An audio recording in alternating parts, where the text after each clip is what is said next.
नमस्ते। अक्सर हम सोचते हैं कि बहादुरी क्या है। क्या ये सिर्फ बड़ी बड़ी लड़ाइयों में या कोई असाधारण काम करने में ही दिखती है? आज हम एक बहुत ही साधारण घोड़े वाले की कहानी सुनेंगे और जानेंगे कि एक असली हीरो कौन होता है। तो सवाल यही उठता है कि एक सच्चा हीरो बनता कैसे है? क्या इसके लिए कोई खास होना जरूरी है? चलिए, रघु नाम के एक घोड़े वाले की इस कहानी में इसी सवाल का जवाब ढूंढते हैं। तो हमारी कहानी का पहला भाग, एक साधारण घोड़े वाला।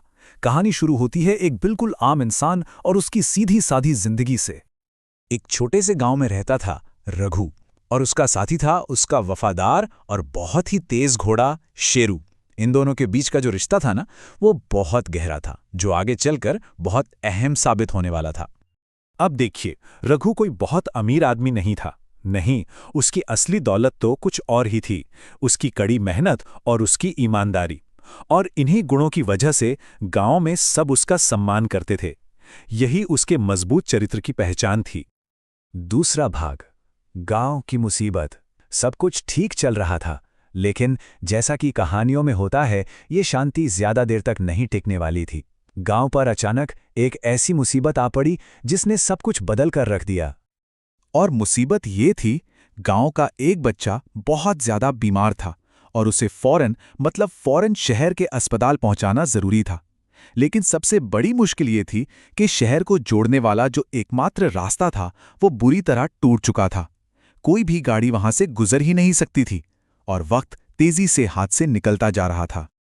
और ठीक उसी पल, जब सबने उम्मीद लगभग छोड़ ही दी थी, रघु आगे आया। उसका बस इतना कहना, मेरा शेरू इस रास्ते को पार कर सकता है, इस कहानी का सबसे बड़ा मोड़ था। ये वो पल था जब एक साधारण इंसान ने एक असाधारण जिम्मेदारी उठाने का फैसला किया। तीसरा भाग, खतरनाक सफर।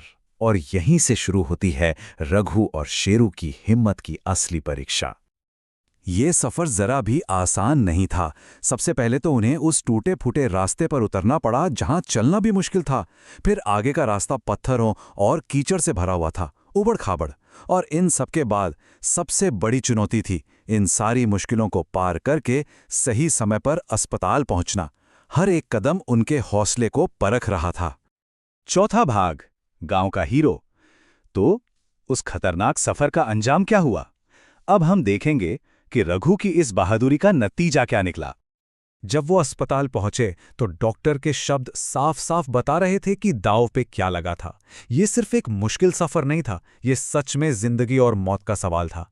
रघु की हिम्मत ने एक बच्चे की जान बचा ली थी। जैसे ही ये खबर गांव पहुंची, पूरा का पूरा गांव रघु का शुक्रगुजार था। उसके इस काम को पहचानते हुए गांव के सरपंच ने उसे इनाम देकर सम्मानित करने की भी पेशकश की। लेकिन रघु का जवाब सुनिए। वो उसकी सादगी और विनम्रता को दिखाता है। उसने कहा, मैंने बस अपना फर्ज निभाया है।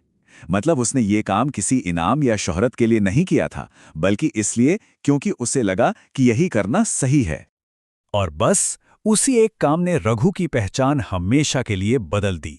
वो अब सिर्फ एक मामूली घोड़े वाला नहीं रहा, वो पूरे गांव का हीरो बन गया था। और अब कहानी का आखिरी और पांचवा भाग, सच्ची बहादुरी का मतलब। तो इस पूरी कहानी से हमें क्या सीख मिलती है? चलिए इसके सार को समझते हैं। देखिए, सच्ची बहादुरी का मतलब कोई शारीरिक ताकत या धन दौलत नहीं है। असल में ये हिम्मत और नेक इरादों में मिलती है। रघु के पास कोई अनोखी शक्ति नहीं थी, लेकिन हाँ, उसके पास असाधारण हिम्मत थी और दूसरों की मदद करने का एक नेक जज्बा था। तो आखिर में ये कहानी हमें एक बहुत अहम सवाल के साथ छोड़ जाती है। बहादुरी दिखाने का असली मौका कब मिलता है? रघु की कहानी हमें याद दिलाती है कि हीरो बनने के मौके शायद बड़े बड़े युद्ध के मैदानों में नहीं, बल्कि हमारी रोजमर्रा की जिंदगी में ही छिपे होते हैं। जब हम मुश्किल वक्त में किसी की मदद करने का फैसला करते हैं, सिर्फ इसलिए क्योंकि वो सही है, शायद हम सब में एक हीरो छिपा हुआ है।